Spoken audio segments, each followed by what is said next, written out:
Who answers first? I think you do. I think he had questions for you. Oh, he's got, for me. okay. Yeah.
So basically, I think the question was views on demographics as they impact hydrocarbon use around the world. So maybe I'll let you tackle that question.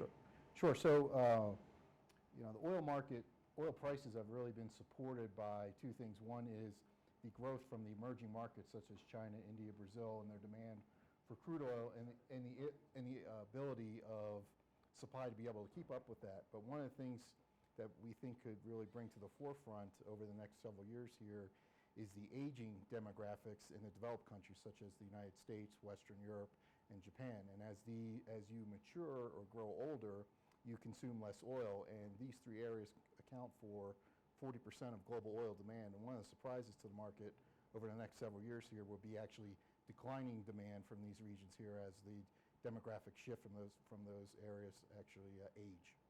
Okay, so I think earlier in the when we were in the panel, you mentioned sort of retirees driving less, and that trend having been around for at least 50 years now.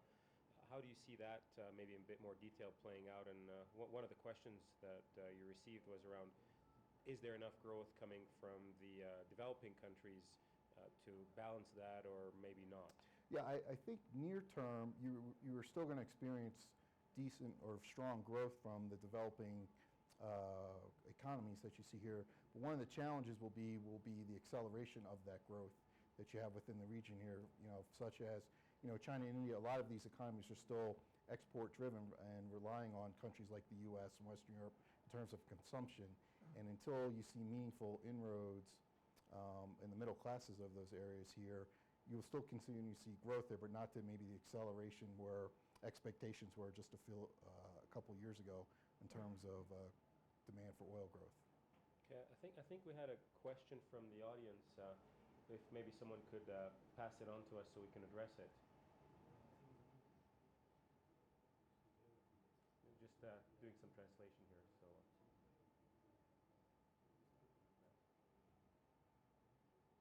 Do you think Colombia is ready for the newest technologies in drilling for oil, such as draining with gravity? Interesting question. So,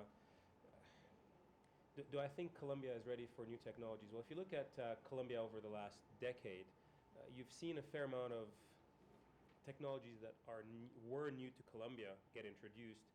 SAGD, so steam-assisted gravity drainage, not being one of them at this point, but you've seen new drilling techniques, a lot of new Canadian drilling rigs come down that weren't here 10 years ago.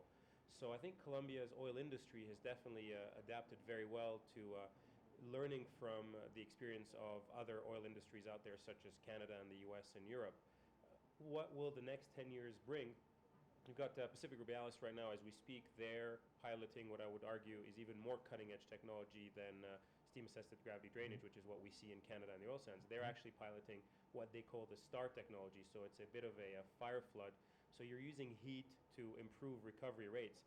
If you look at countries such as Canada, where we have a lot of heavy oil, that technology is also at the pilot stage. So I would argue that the Colombian oil and gas companies are not only ready for new technology, but actually on the cutting edge of pioneering that technology themselves in certain instances. Well, thank you so much again for your time. Well, thank you for having us. Thank you for having us.